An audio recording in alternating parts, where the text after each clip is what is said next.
And with that, that's another world done. So, all that's left to do now is catalog. I think I'll rerun this scenario a few hundred times. That should let us see about everything. What do you think? Can we do that after I get a real voice? I feel awkward with all these pauses. Yeah, that's not in the budget. Had to make cuts. Besides, why does a robot want a real voice anyways? If you ask me, this is a real step up from where you used to be. Oh, but those new robes were? Or how about that collection of family bonding comics you send your Look, you like fighting, right? We can fight in this one, okay? But how about you save the attacks for the enemy and not your friendly, wholesome Zim here? Wholesome? Don't you lie to me. I've seen you spending all that time in DOA Extreme, but very well. Since I'm such a reasonable person, I'll accept your offer. Anything to get the ink flowing. Wait, what the hell happened to my weapon? What? Oh, yeah, wasn't in the budget. What was your jacket made from? Again? Something that was actually in the budget. But come on, let's put that behind us and just have some fun. I know you like killing things, you know I like killing things, and this game is a genocide. Oh! I wonder if that's why it's called Othercide. What's your angle? I assure you my motives are perfectly wholesome. Now then, with that said, actually, wait. This seems a little weird and a little out there, but don't go touching any buttons. Especially in these parts. The last time I touched a random button, a bunch of children blew up. I don't know what it is about this place, but they were just random buttons that kill orphans, so don't do that. Now then, let's get started. Impressive. I want to make it perfectly clear that my intentions were wholesome from the very start. Suffering just caught me a little off guard, and I want to feel safe. My intentions were noble, and my actions are perfectly defendable. Pervert. I'll accept that. But now we've seen this battle happen over and over again, let's start with the basics. How strong are they? No real physical strength feats. Mine is sending some people flying around and jumping really high. What you're telling me is they're at least superhuman. How specific? With documentation like that, it's a wonder if anyone understands you. Why do I get the feeling you're looking down on me? How can I not? Being 5 feet 11 inches is like a different area code to me. You're only 6'1". You're not that much taller than me. I'm sorry. Could you give me a ring or a fax? Can't quite hear you down there. Listen, you giant, zip it! Now, as for cataloging, let's see here. Physical strength's not all that impressive, but this is an energy-based series, so we have to look a little deeper. According to the text at the start of our journey, both realities were on the verge of destruction and time and space had converged. Along with this, the Book of Nostra says that the Advent chronicles the terrible arrival of an other into reality, shredding the veil and merging both worlds together. So either destroying the veil merges both worlds, or the other would. But this would result in their destruction. Regardless, the main antagonist was going to destroy both worlds and would survive the oncoming destruction. And now that I think about it, I think there was a statement of others warping and tearing at reality, not just suffering. When memory loses the battle against suffering, suffering is born into reality. So the destruction of the world should occur, but suffering survives. You know, you do reset everything, so it doesn't ultimately matter. have nothing more to but for the give. purposes of evidence of suffering surviving, it's perfect So for we use. begin again. So in order to hurt suffering, you'd have to be able to hit with a force greater than universal space-time destruction. And that's not including that fully destroying the barrier probably would also count for this level of strength, since it keeps both of these worlds separate. And that's assuming this is all just one universe. Unreality might count as a second one, based off statements on YouTube, and the Dark Corner could also be argued for the size of a universe based on a statement found on YouTube as well. And that's assuming merging equals destruction. If the main antagonist would first destroy these universes, and then merging happens afterwards, then it'd be even easier to scale into this range. And to top it off, while doing some multi-dimensional research on the Othercide Discord server, it was said that Curiosity was watching the events of the game on several universes on YouTube. This is probably a joke, but assuming it's not, that might mean reality would include other direct universes, so the AP for this verse would be at least Uni+. with arguments for low multiversal to an unknown degree based off the curiosity statements and how you want to take unreality. For purposes of this cataloging, I will be treating unreality, the dark corner, and reality as 3 separate universes of varying sizes. Very unclear if reality is a multiverse. Unreality has a statement for being infinite based off infinite shadows, and the dark corner potentially could be a universe. So for the purpose of this video, we're just going to assume the characters are low multiversal. Even if it isn't a joke, why would that affect where it ends up? It'd be rather weird for the main antagonist to either not know about the other universes or for that not to be included in the battle for reality. Although if you want the lowest end AP argument for this series, the child's scream did destroy a city, so at least city level, and durability will fall in the same category as AP. Right. The main antagonist is one of the oldest and most powerful, right? It would be strange for it not to know about the other universes. Exactly. But that's enough on AP. What about their speed? Okay, so this one's a bit more complicated. The Dark Corner is stated to be a world frozen in time, so being able to move in it would be moving in 0 time, so that should be inaccessible. And that's not including the fact that the Dark Corner is an area that keeps bouncing back and forth through time between 2 separate points in time, or that the physical laws of reality have no bearing on the others, which could be used, both of them, to argue for measurable speed. Keep in mind that would be a baseline.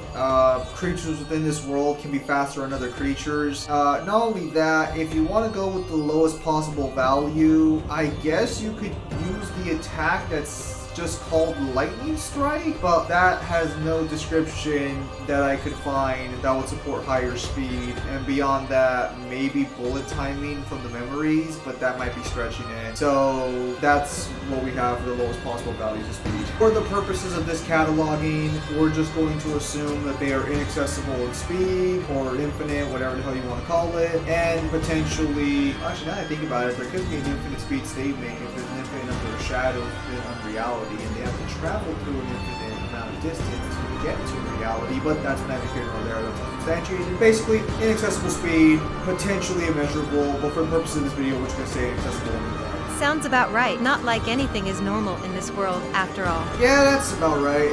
But now we have the generic things covered, let's go into a bit more of the finer details of the Dark Corner. The Dark Corner was created by the child, and as a result is not shaped by the logic of reality, but rather by the broken and traumatized psyche of the child, and as such, the laws of time, space, and reality don't always work here. So, since the daughters and the others can continue fighting in this world without this affecting them in any way, shape, or form, we're going to grant them the following attributes. Type 4 acausality, and resistance to law, space-time, and reality warping.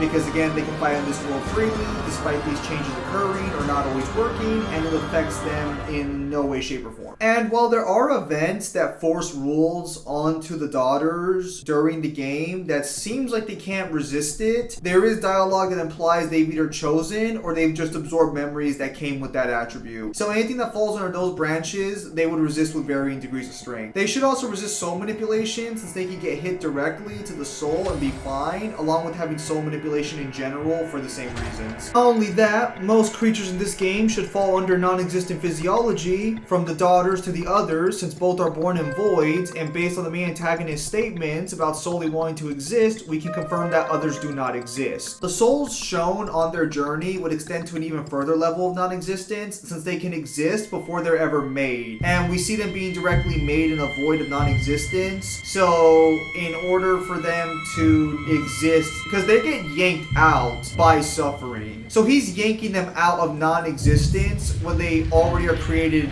in non-existence, essentially. So they're just deeper into the layer of non-existence. They also should have resistance to madness manipulation and fear manipulation, since these daughters can directly deal with others and the main antagonist, something that a man who witnessed it drove him mad. And since the Red Mother's soul resisted the corruption and destruction caused by the child's scream, that should grant the daughters resistance to void manipulation as well, since those souls were swallowed up by the void. Well, if we're being honest, they can all interact with non-existence, and their powers all come from non-existent beings, so they probably all have void manipulation to some extent, and this this will extend to all the characters. Also, to be clear, that resistance to corruption can be beaten. The daughters do get corrupted later on, but it's implied this happens over time. And not only that, along with everything I just mentioned, there is a generic power that needs to be covered, and that's according to a YouTube video, it's stated that the daughters can control when and where things can happen, and with the powers of unreality, being able to warp space and time, among the other examples mentioned prior with the others and chosen ones, anything that affects the game's timeline as it is in the game will be considered time manipulation. To be clear, when I say timeline here, I am strictly referring to the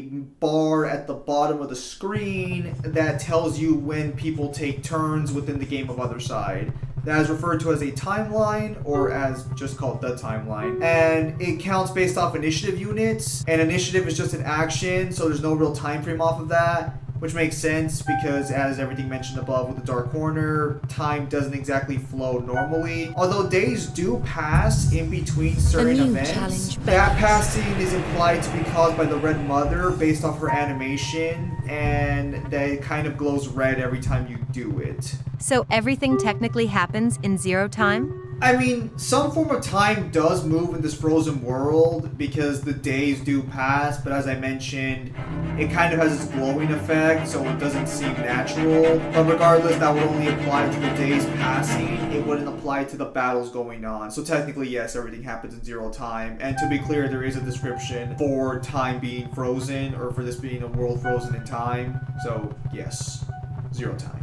After all, it's stated when two Chosen One fight, time and space collapses. It's no surprise. Chosen Ones are what the Red Mother looked like before she became amazing to look at. Not a single ounce of shame in you, is there? Not an ounce. And with that, we can move on to the individuals? Yeah, that sounds about right. No reason to waste our time with the small fry. Let's just go straight into the bosses. Oh, what does it feel like being able to call someone else small for a change? No response? Then I'll take point here.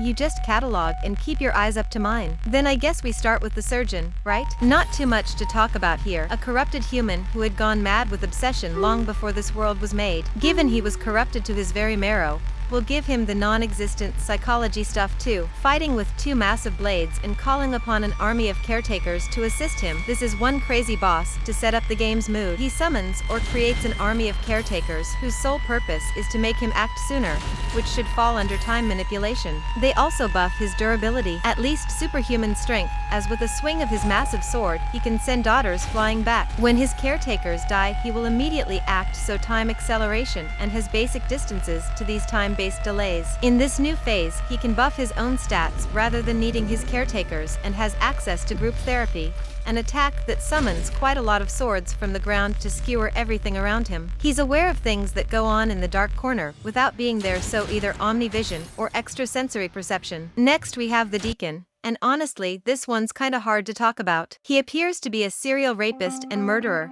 along with being the demented caretaker of the child, leaving him trapped in a basement, barely feeding him and leaving in so much darkness he almost went blind. And God knows what else we don't know about. He was already a monster beforehand, so the appearance he gained changed him very little in my eyes. Corrupted by the main antagonist suffering, he's now become a monster of clay and flesh with a hole in his chest the shape of a key.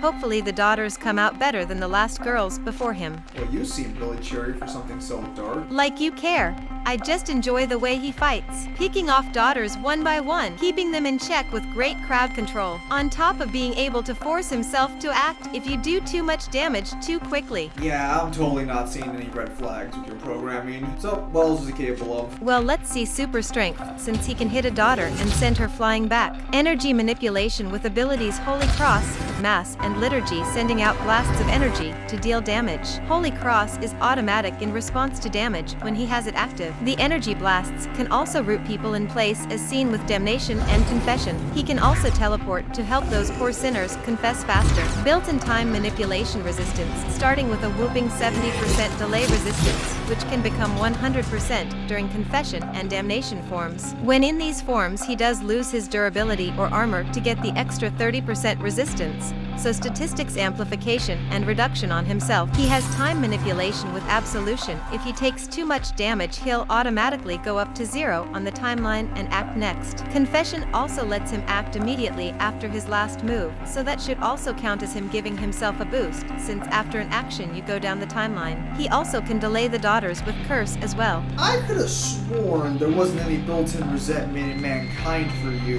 Is that you doing that on your own? I have no idea what you're talking about. Alrighty then. Next up is the maid. Ah, yes, her. She was the only person to care for the child as he was tortured. Now onto her powers. Wait, hang on a minute. What the hell happened to your voice? Did you divert power because you don't want to talk about this character? Yes. No, give some lore. Talk about how she died in the child's arms, how she was defiled by the priest, how she was brought back from the dead by the child with the piece of the Red Mother's soul, which she surrendered according to her to unlock the memory for some reason. For God's sakes, the doctor! Surgeon. I don't care what he's called, just give her more of a description. So like how everything good about her came from the soul of a real woman? What more do you want me to say? You know what? What do we have for her abilities? Thought you'd never ask. The maid is probably the most well-suited boss to deal with these massive numbers of enemies. It's like 4, maybe 5 daughters. Interrupt me again, and whatever happened to the maid will look like heaven compared to what I do to you.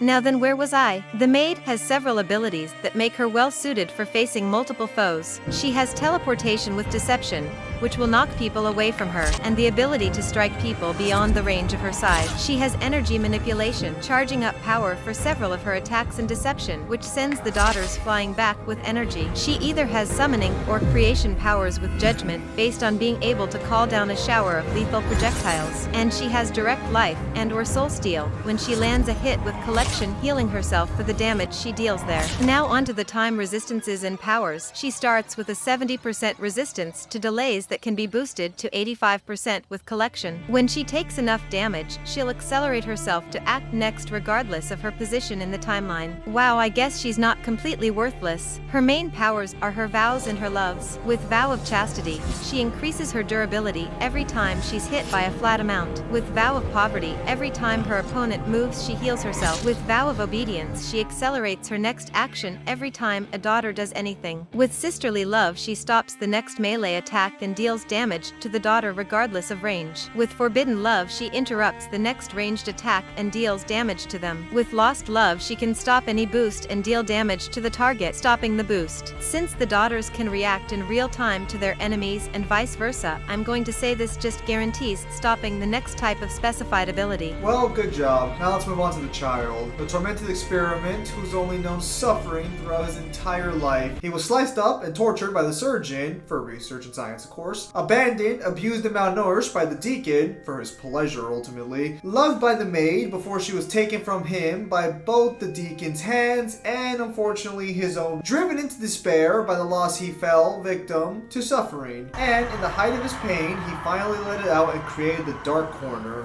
The Dark Corner is a world behind the scenes of reality where a void in creation can meet somewhere next to the veil, in the head of the child. The Dark Corner, a world frozen in time where the laws of reality are replaced with his own will and broken psyche. So, let's run down some of his powers and abilities that aren't necessarily directly combat applicable. Flat out immortality granted to him via his bond to suffering, and I'm not talking about the standard living forever, which he does technically have. This boy was mutilated and abused, even worse than some kids who were turned into a portal of flesh, quite literally, read the memories, and was always able to come back to a somewhat fine condition. I mean, for a kid who's literally being eaten alive by maggots, I think he's looking pretty solid. Yeah, malnourished and a constant look of fear in his face. Looks great. And you were giving me flack. Shut it. Anyway, the pain he suffered both emotionally and physically not only served to empower him, but also gave him immeasurable powers, according to the description. This should make him stronger since he's directly linked to suffering, and suffering gets stronger, so it only makes sense he gets stronger since his power comes from suffering. Just to be clear, he can suffer all the pain and side effects of things inflicted on him, like losing his vision due to being trapped in a dark cellar for so long. It just won't kill him. When he was sick with the plague, he was still suffering the effects attacks, he just couldn't die. Honestly, you gotta feel a little bad for the kid. Got one of the worst immortalities around. Weren't you supposed to be the one who didn't care? He was too weak to save anyone despite having the power to help. Man, you got some real resentment for mankind, don't you? At any rate, this immortality does grant him a pretty solid healing factor, and he should have reality warping and law manipulation based on creating the Dark Corner, and at times his memories and gifts can change properties of everything in the Dark Corner, as we've seen with events. Time manipulation is the same as the other bosses, and creating the Dark Corner with frozen time shows that as well, along with being a chosen one, since they can destroy space and time when they battle each other. He will get 100% resistance to time delays as he takes more damage, and he has emotional manipulation as he can create and give life to his traumas. He has creation powers, being able to turn clay into living creatures, and being able to create the others by bringing them into reality. Since the veil isn't staying at the break when they appear in his cellar and they are gone when he wakes up, I'm just going to chalk that up to him creating them. There's no real explanation given. He can also create brand new realities, like the Dark Corner, and he also has resurrection and life-enduing powers, which is really weird for a guy whose powers are all focused on pain and suffering. Lots of making the world the way he sees it going on, huh? No, seriously, you'd think most of his powers would be damaging or pain-based, but, I guess it does say immeasurable powers. So what you're saying is we're still not done yet. Don't worry, this is just a quick recap. Should have non-existence manipulation or void manipulation, or nothingness manipulation basically. Something akin to that, very simple. The child himself will not have non-existent physiology since the child is a chosen one and they're born into reality. Should have soul manipulation, pretty obvious, and you basically need soul manipulation to kill him anyways. He's also watching you most of the time in the Dark Corner and can talk to you directly in your head or from somewhere in the Dark Corner and knows when you do something even when he isn't there, similar to how all the other bosses comment on actions they aren't physically there to see. He would also have music manipulation, as most of the time you zoom in on him, his theme can be heard, and possibly cloning powers, as he can be seen with multiple childs, and he even interacts with his nastier boss form, seeing it as something different from himself. And last but not least, he could have corruption since the Doctor and the Deacon were corrupted, but that might just be suffering who did it, and granted the two come hand in hand, so it'd be a bit of a semantical point. But beyond that, I think that's all we need to catalog this character. So he suffers and gains godlike powers. I suffer and just get combined with a fax machine. Doesn't seem very fair. Well, to be clear, the fax machine was solid gold before I combined you two. I had to sell the gold, so you only have the internals. Wow, really went all out, huh? Look, just get to the battle powers, okay? Alright, so let's see what this failure is capable of. With severe EMAD and insane pain, we see he can teleport, possibly has sound manipulation, as his scream is not only an attack that can hurt the daughters, but it also destroyed a city and created the Dark Corner. Granted, it does seem to be laced with energy, which segues nicely into the next major power, energy manipulation. With several attacks, he can call down bolts of energy, launch them out in cross shapes, and can fire massive energy beams with massive range around the beam. Something like objects in Mirror are closer than they appear. Seems to be a really short list. Well then, that just leaves us with one final antagonist. Suffering is stated to be one of the oldest and most powerful in the pantheon of unreality. It's never explained how old unreality is or how old others actually are, but they are referred to as a primordial pantheon. So based on what primordial means, they should be as old as the universe. So that's the best I can really offer for this one. There's not anything else really to work with. However, we do know Suffering is high up on the food chain, so he should scale above all the others, relatively speaking. Suffering appears in two forms, the Nucleus and the God, so we'll be splitting things up by the forms, so let's just recap the AP very briefly. Suffering was going to destroy the universes with his actions, he was going to survive it, so universe level plus, etc, etc. We already went through that earlier. However, what I don't think we mentioned earlier was, according to an official source on their YouTube channel, nightmare creatures and others can kill the daughters at any time. So the same daughters that can fight and tank Suffering's attacks can be killed by any of the creatures at any time, so they all scale to the same tier. Because the daughters can fight Suffering and the like, everything scales to this tier regardless. Throughout the game, we're given this line, the veil grows thinner and his power stronger, and this will be in reference to the power of the Nucleus, which it itself states isn't a true display of its power, so we can assume the God is way stronger. The Nucleus is the one destroying the veil and is planning to rule over reality after it's broken through. So, because Suffering would survive that, even the nucleus would be able to scale this. The God form would just scale unquantifiably higher. So nothing on Unreality? Closest I have is it's referred to as a parallel universe. So there is that. So let's break down the non-combat specific abilities. Statistics amplification and pain empowerment. It gets stronger from all forms of suffering, to the point where he asks you flat out to destroy everything he's built up, and it also shows you acquiring memories, since they remind you of your past suffering. This increase is unquantifiable. However, in game, when it stabs itself, it gains a 50% increase to its power, so you could use that. But that's in its god form, so it might be higher there, and again, that's just the only number we have to throw on there. The game does confirm a battle with suffering has to be ended quickly, otherwise it'll kill you, so that would most likely mean even within a battle, it can overpower beings on its level in a very short amount of time. Also, suffering directly states when the child is severed from him that the war to stop him granted it the power to claim reality without any help, and it's directly stated in game to be invigorated by a millennia of human pain, so this power works on anything it is aware of. As long as something is suffering, suffering will gain more power. Corruption is one of its powers. It's responsible for what happened to the deacon and is able to corrupt fallen daughters into an army of its own. Technically, it's immortal, as even if you destroy it, suffering will come back. It can also bestow immortality onto its host, chosen one, and gain strength from it. Also, it's unclear if it has the powers of the creatures below it. Like, it overlaps with them a lot, but not directly confirmed if it has all their powers. It does have fear and madness inducement, as in a flashback when someone saw his approach, he was driven mad with fear. It's vastly knowledgeable. It should have centuries worth of experience as well. Also should have reanimation powers due to corrupting and using fallen daughters. It should have all the child powers as well, and also it should have biological manipulation, since they can turn a corpse to a working body, since their body is made up of the corpses of daughters. So that about covers their powers outside of combat for the nucleus. So let's run down the powers it shows off in battle. Standard energy manipulation with a unique infection blast, which when it hits will send out a blast of energy towards another target in a line until it stops hitting people. It can teleport, leaving behind an explosion of energy. After taking a certain amount of damage, they will accelerate themselves up in the timeline. When she hatches, she damages everything around her. It's got some resistance to time delay at 70%, and lastly seems to have the ability to evolve a character to a stronger form, as they can turn corrupted daughters into hope breakers, or maybe just corrupts them further. Okay, now onto the god. After the nucleus is either destroyed or it hatches of its own free will, it appears as a feminine figure with powers greater than anything we have seen by them before. All previous powers are present and more powerful, like its teleportation leaving a stronger energy type behind and the like. It also claims that it can reshape reality in its image once it breaches through the veil. It should also be aware of memory's interference and the actions of memory, as it directly talks to memory.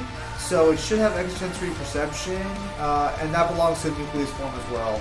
It's also resistant to time manipulation completely on this level at 100% reduction, or at least delay when they take more damage. And that's more or less it.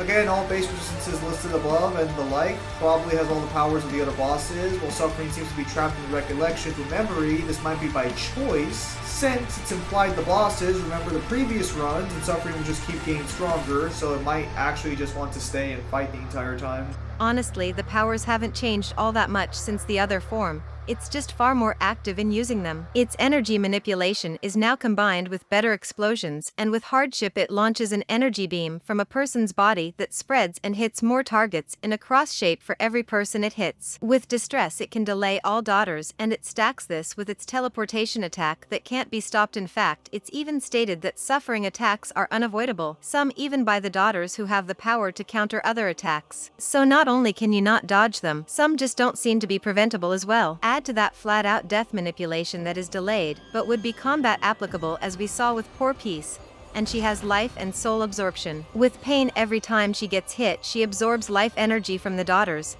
This ability is automatic, and life and soul energy in this game are basically one and same, so should hit both. A very strong siphon for a character who benefits from any suffering, if I do say so myself. Well, now that we've covered our villains, let's talk about our heroes. We're just going to start with the Red Mother, who is both memory and the mother as one. They are stronger than an average chosen one, but there's not really too much else to say regarding them, again, because it would still scale the daughters and the like, so we're just breaking the powers. So, memory, obviously being called memory, would have memory powers along with him, or it. Right off the bat, they can erase people's memories, which can work on chosen ones, and they can also recreate memories within their own world. They can also see memories at just a glance, and they can potentially convert the child's trauma and sufferings monsters into memories, as she says, after killing beings like the surgeon to release that memory to her. While absorbing memories from fallen enemies, they can bestow a number of powers to the daughters based on the memories, giving these kinds of status inflictions and buffs, and they do get stronger over time with each memory they acquire. The more memory has, the stronger memory is. Every time they reach an important memory, like meeting with the bosses or defeating them, they unlock a new remembrance, which are unique powers and buffs for the daughters and memory. Some of them are random objects they seem to recall into existence based on the descriptions, while others are just strange materials we never see or interact with. And with that mentioned, it's now a good time as any to talk about their main power, remembrance. Whenever the daughters fall and the Red Mother fails in an attempt to stop suffering, they restart the cycle from the very beginning. It's never properly explained, just if by using memory's power, the Red Mother can restart from the very beginning of your journey. So I assume it's just remembering the very start of their journey, but it's never confirmed how stability works. Suffering is trapped in this loop as well, although I did mention earlier that might be by choice. However, thanks to this power, memory can keep trying over and over again, getting stronger and stronger as the daughters also grow in strength along with them. So any character who can't break the loop, or any individual who can't break the loop, is most likely going to lose a battle of attrition. What a cheap power. Yeah, it's a really cheap as hell power. Only really Suffering would have been able to keep up with it. It should have battlefield removal, since they have a void within themselves that they can send the mother to heal, and that's most likely where daughters are born from. Others seem to be able to live forever, so the same should be the case for Red Mother as well. They should have madness and fear inducement via unreality or just showing people suffering. It has the ability to create daughters from the mother's memories and blood or some form of life essence. However, given how we see the Scythe Dancer being made, I'd say this is more just because of memories, and the dog and the mother's blood doesn't really matter here. So with that in mind, the Red Mother can live through people's memories and can create daughters from the memories of those people, allowing her to adapt to enemies, as this does happen in the middle of battle. While she was absorbed and put into the Mage, she claims to have allowed it to happen willingly, so she'd be fair game for resistance to soul absorption, as mentioned before. Powers and abilities from the person are given to the new daughter, along with their choice of weapon, but beyond that, it's unclear how it works. And even then, in fairness, the powers and abilities the Scythe Dancer gained from the Maid is a fraction of what the Maid has. So I would just say it would grant core abilities, and also I think it has some unique ones that the Maid doesn't actually possess. So I would just say it grants them the powers on the person they absorb, but that could be potentially wrong. There's not enough evidence to fully disprove or prove that claim. They do gain powers from the character, and they do gain the weapons and presumably the skills of that character. And besides all generic powers and resistances mentioned at the start, this should just about cover the Red Mother. I was expecting a bit more, if I'm being honest. There is more, but we've already covered all the generic blatant stuff, so let's move on to the wonderful daughters of this game. These mirrors of the mother's life and appearance are born from nothing to fight in a war of nothing and then return to nothing. They most likely can't exist outside the dark corner, since the child is the reason they exist, but I suspect memory can still make them in its void, even if it's just a burning memory. Being born in the inner void, they should have a non-existent physiology and have everything in terms of physiology other chosen ones and like the child have with their healing factors. While the daughters do have a healing factor, it's unclear if there's a limit or if the nightmare creatures can just damage them so badly they can't recover, because there is a difference in those two situations. One situation is the healing factor can be taxed naturally over time by anything. The other situation is that these enemies in particular can tax their healing factor. While we can get some gruesome statements about their conditions in their traits, it doesn't seem to affect them all that much in battle. To kill them, you have to hit their life essence or soul directly, otherwise they can just keep going for the most part. The daughters can sacrifice some of this essence to use more powerful abilities, and of course can interact with souls and destroy them. Again, basically everything covered by the others, which is kind of weird because, again, souls might have a higher level of non-existence, but it is what it is. Beyond Beyond that, the daughters have statements of getting stronger with each step, and beyond that, they keep getting stronger through the loops of remembrances, because the stronger memory gets, the more powerful daughters they can create. With the same daughters keeping their strength from the last time they died, because memory can resurrect previous daughters, minus memories, and can just keep getting stronger. So with that more or less covered, let's go into detail about what these 4 wonderful women can do, or well, I mean, there's a lot of them, but there's 4 specific classes, and see what they bring overall to this dark lore. Finally, let's start with the Blade Master, as she represents the earliest version of the mother in the game. Described as a powerful and agile fighter, and boy does she show it off well. All daughters develop traits over time, from fear to bravado, and everything in between. While there are generic traits for them, each daughter comes with some unique traits, which for the purposes of this documentation will just summarize the effects on the screen. She's got energy manipulation, being able to imbue her sword with energy and can charge up attacks to make them stronger. After sacrificing some of her soul, gains some form of auto attack,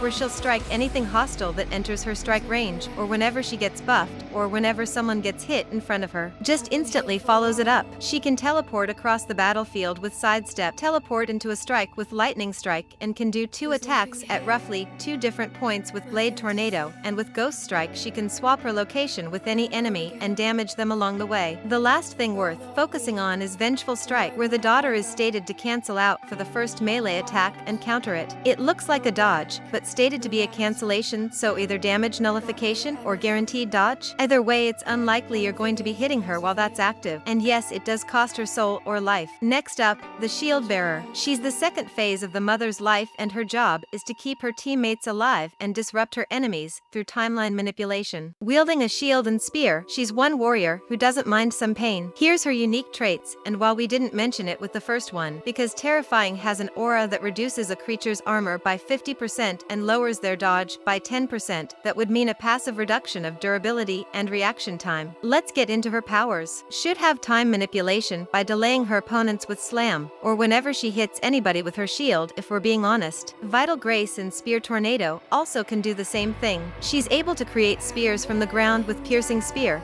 so that's weapon creation. When she slams her shield into an opponent, she can force them to look at her.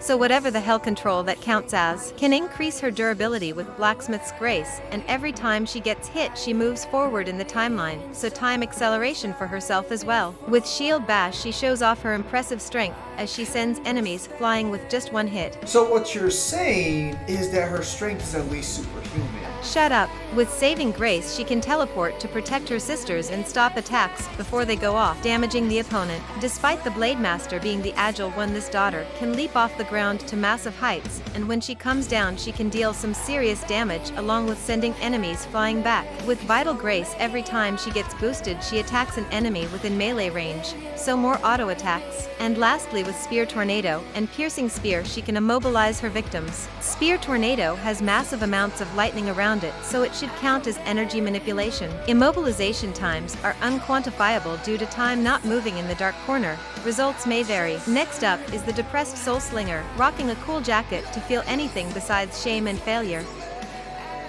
Wait, what the fuck? Shut up, Zim.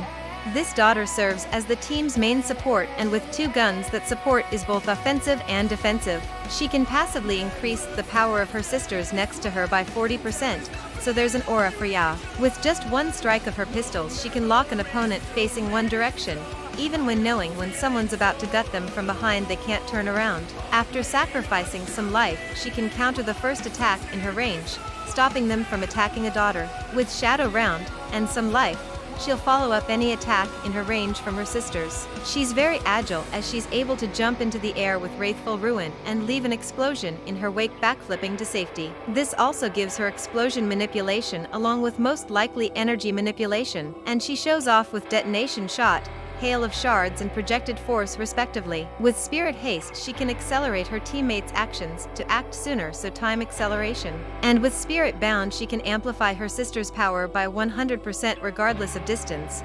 The game caps this at 400%, but that should just be gameplay as there is no lore backing it. And lastly, we have the daughter born not from the Red Mother, but the maid, the Scythe Dancer. Being created in battle, her powers are a bit different from her sisters in appearance, but she's the one stated to get stronger as she fights, and is arguably the most dangerous to fight alone. So she passively boosts her allies, increasing their durability by 50% and dodge by 10%. With stealing and decimation, she can directly strip enemies of their durability. With reaping and deadly dance, she directly absorbs their durability and adds it to her own. She has time acceleration with Dance of Revenge every time one of her allies gets hit.